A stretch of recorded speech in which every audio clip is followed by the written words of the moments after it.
Yeah, man. Ricky on the beat. Is appareil, quand ça fait voix gasy me raisonne. Ici n'est nul faible. Tunga de mafbe, ikidiro plot clat, irafal yam chata den sols and quarity. Trop de voix gas. Phantom yetski y'a si ambiance. Foktania sa pati chance. Red cantada l'homme dépense. Multicia sa pe pas la was. Pita. Pita. Pita. Red as a pita. Phantom yetski y'a si ambiance. Les femmes sourire en même temps si t'es fallé. Oui, pas de fatigué. Comme y'a la team, on l'a missé.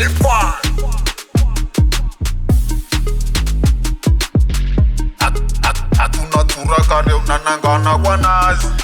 Ike façon zare. Ukona zardite.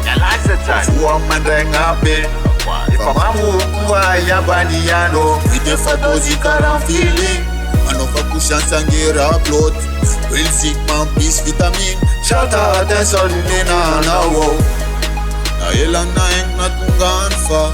Enya za sangalo. Souviens ton point qui s'est attendre. Zengi mafalia na fonga tao.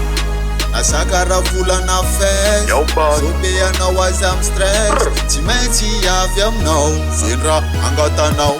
Patma mieti ya siv ambiance. Uktania sa pati chance.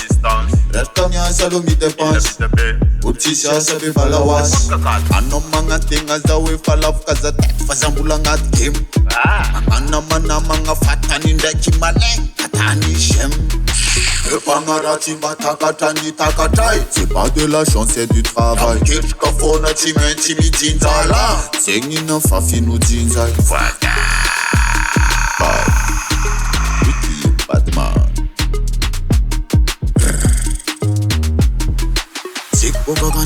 Yo, big up man af jambin so te kaka.